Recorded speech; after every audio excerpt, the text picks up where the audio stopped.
অল্প দামের ছোট্ট এই ডিসি টু এসি ইনভার্টার নিয়ে কথা বলেছিলাম গত ভিডিওতে। এটার বেসিক তথ্যগুলো আপনাদের জানিয়েছিলাম, বিভিন্ন টেস্টে দেখেছিলাম এটা কাজ করে কিনা। 180 ওয়াটের এ জাতীয় ইনভার্টার তৈরি হয়েছে স্মল হোম অ্যাপ্লায়েন্সের জন্য। 12 ভোল্টের ব্যাটারি বা সোলার প্যানেলে সংযুক্ত করে এটা দিয়ে চালানো যায় মোবাইল চার্জার, এলইডি টিভি বা লাইট এ জাতীয় কম লোডের ইলেকট্রনিক উপকরণ। আমার প্ল্যান ছিল ডিভাইসটি খুলে দেখাবো, দেখলাম অনেকেই কমেন্ট করে ফেলেছেন দেখানোর জন্য। এই ভিডিওতে ডিভাইসটি আমরা খুলব, অজানা অনেক তথ্যসহ এটা সম্পর্কে জানব। চলুন যাই মূল ভিডিওতে।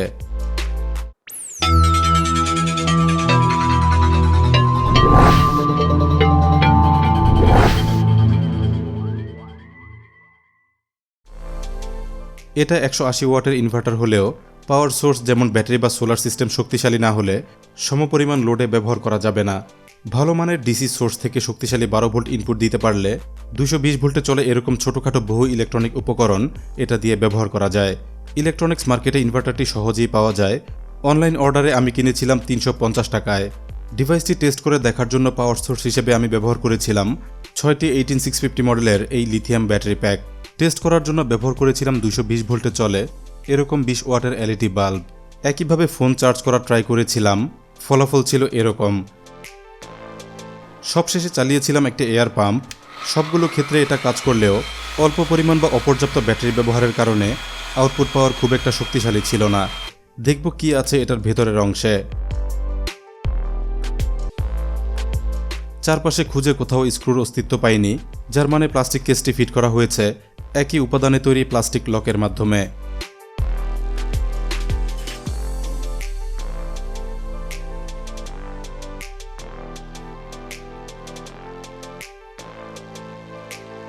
অল্পতেই খুলতে পেরেছিলাম, খুব একটা কষ্ট হয়নি।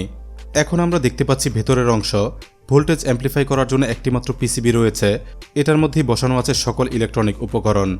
সার্কিট বোর্ডটি ক্যাসিংয়ের নিচের অংশে আটকানো আছে দুটি স্ক্রু দিয়ে। ভালোভাবে দেখব, অতএব এগুলোও খুলতে হবে।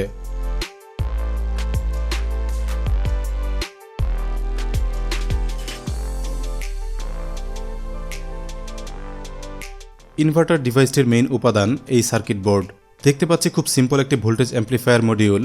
ইলেকট্রনিক্স বিষয়ে যারা কাজ বা পড়াশোনা করছেন তারা হয়তো জানবেন 100 রকম উপায় আছে এরকম ইনভার্টার তৈরির। আমার হাতের এই মডিউলটি খুব সহজ টেকনিকে তৈরি, পার্টস হিসেবে এটার দাম আরও কম হওয়া উচিত ছিল। সার্কিটের ওয়ার্কিং প্রসেস বিষয়ে জানব। ডিসি ইনপুট কানেকশনে ব্যবহার করা হয়েছে একটি SR540 ডায়োড বিপরীতমুখী কারেন্ট প্রোটেকশনের জন্য। ওয়ার্কিং কম্পোনেন্টের মধ্যে এখানে আছে SG3525 মডেলের একটি পালস উইথ মডুলেশন কন্ট্রোলার। 16 পিনের এই আইসিটি বিভিন্ন প্রশস্তের পালস তৈরি করতে পারে। এখানে আনুষঙ্গিক রেজিস্টর ও ক্যাপাসিটরের মাধ্যমে আইসিটিকে সেট করা হয়েছে নির্দিষ্ট প্রশস্তের পালসের জন্য। সিগন্যাল পালসকে বাস্তবায়নের কাজে ব্যবহার করা হয়েছে 4145 মডেলের দুটি এন চ্যানেল মসফেট বা রেজিস্টর। ডিভাইসটি চালু অবস্থায় রেজিস্টর দুটি থেকে সিগন্যাল যায় এখানকার এসএমপিএস ট্রান্সফরমারের মধ্যে। সুইচিং পাওয়ার সাপ্লাই তৈরিতে এই জাতীয় ট্রান্সফরমার ব্যবহার করা হয় হাই ফ্রিকোয়েন্সি জেনারেট এবং ডিসি টু ডিসি পাওয়ার কনভার্সনের কাজে। সবশেষে ট্রান্সফরমার থেকে জেনারেটেড ফ্রিকোয়েন্সি রেকটিফাই করে ব্যালেন্সড ডিসি আউটপুট দেওয়া হয়েছে 2 পিন সকেটের মাধ্যমে। এই হলো এটার ওয়ার্কিং প্রসেস। এটার বক্সে লেখা ছিল ডিসি টু এসি কনভার্টার, কিন্তু সার্কিট দেখে বোঝা যাচ্ছে এটা এসি নয়, ডিসি আউটপুট দেয়। বিষয়টি পরীক্ষা করে সঠিক তথ্য বের করার জন্য মাল্টিমিটার দিয়ে আরেকবার টেস্ট করব, দেখব আসলেই এটা কী টাইপের ভোল্টেজ আউটপুট দেয়। প্রথমে এসি ভোল্টেজ সেট করব, এরপর মেপে দেখব।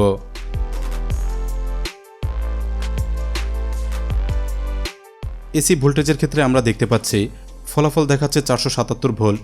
অবশ্যই এটা ভুল রিডিং, কারণ 477 ভোল্ট কোনোভাবেই এটার আউটপুট হওয়ার কথা না। মিটারে এবার ডিসি সেট করব। চলুন এবার দেখি।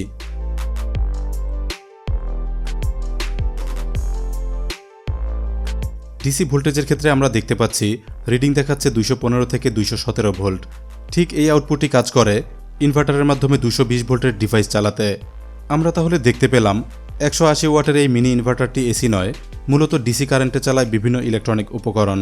বিভিন্ন টেস্টের পর আরও জানতে পারলাম এটা সাইন ওয়েভ নয়, মূলত স্কোয়ার ওয়েভ ইনভার্টার। পিওর বা মডিফাইড সাইন ওয়েভের ইনভার্টারের দাম বেশি হয়, যেগুলো তৈরির প্রসেস এটার তুলনায় জটিল এবং ব্যয়বহুল। আপনাদের মধ্যে যারা ইনভার্টার বানাতে ইচ্ছুক, অল্প খরচের মধ্যে মডিফাইড সাইন ওয়েভ ইনভার্টারের জন্য এই ড্রয়িংটি দেখতে পারেন, অথবা ট্রানজিস্টর বেসড ইনভার্টার বানাতে ফলো করতে পারেন এই ডায়াগ্রামটি। এ পর্যায়ে আমরা আরেকটি টেস্ট করব, দেখব ঠিক কত ভোল্ট থেকে আউটপুট দেওয়া শুরু করে ইনভার্টার ডিভাইসটি। বিভিন্ন মানের ডিসি ইনপুট দেওয়ার জন্য ইনপুট কেবলে সংযুক্ত করে নেব একটি ডিসি পাওয়ার কানেক্টর। ভালোভাবে সোল্ডারিং করে নেব।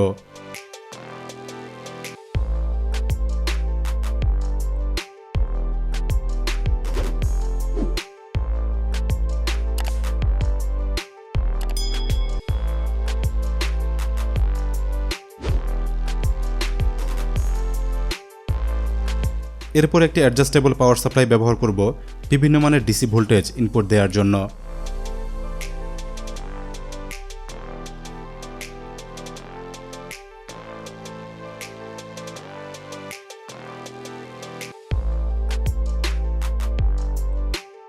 একটি ডিজিটাল মাল্টিমিটার আউটপুটে কানেক্ট করে রাখব ভোল্টেজের পরিবর্তন কেমন হয় দেখার জন্য।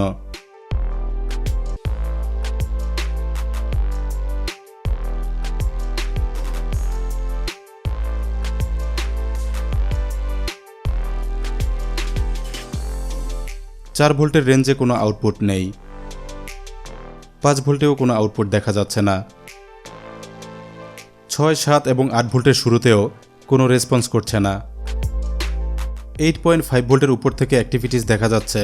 আউটপুট শুরু হয়েছে 150 ভোল্ট থেকে। এরপর ইনপুট ভোল্টেজ বৃদ্ধির সাথে সাথে আউটপুট ভোল্টেজও বাড়ছে সামঞ্জস্য রেখে। সবশেষে 12 ভোল্টের রেঞ্জে আমরা দেখতে পাচ্ছি ব্যবহারযোগ্য পূর্ণাঙ্গ আউটপুট দিতে পারছে। ডিভাইসটির বিষয়ে আগের ভিডিওর কমেন্টে অনেকগুলো প্রশ্ন দেখলাম। অনেকে জানতে চেয়েছেন এটা একটানা কতক্ষণ চলবে। এটার ব্যাকআপের ক্ষেত্রে ইনপুট ব্যাটারি ক্যাপাসিটি মূল বিবেচ্য বিষয়। ভালো ব্যাটারি হলে শুধু এটা নয়, যে কোনো ইনভার্টারই লম্বা সময় আউটপুট দেবে। ভালো ব্যাটারির পাশাপাশি নির্ভর করছে কী পরিমাণ লোডে এটা ব্যবহার করা হচ্ছে। বেশি লোডের ডিভাইস চললে ব্যাটারি ব্যাকআপ কম দেবে, এটাই স্বাভাবিক। অনেকে বলেছেন এটা খুব একটা ভালো ডিভাইস না। কম দামি এই ডিভাইসটি আমার কাছেও মনে হয়েছে খুব সাধারণ মানের। ভারী কিছু চালানোর চেষ্টা এটা দিয়ে না করাই ভালো। 100 ওয়াট বা আরও বেশি লোডে চালালে কোনোভাবেই একটানা বেশিক্ষণ চালানো যাবে না। তবে চার্জার, এলইডি লাইট বা এ জাতীয় ছোট উপকরণ চালাতে সমস্যা মনে হয়নি। আজকের ভিডিওতে আমরা জানার চেষ্টা করলাম 180 ওয়াটের মিনি ইনভার্টার কিভাবে তৈরি হয়।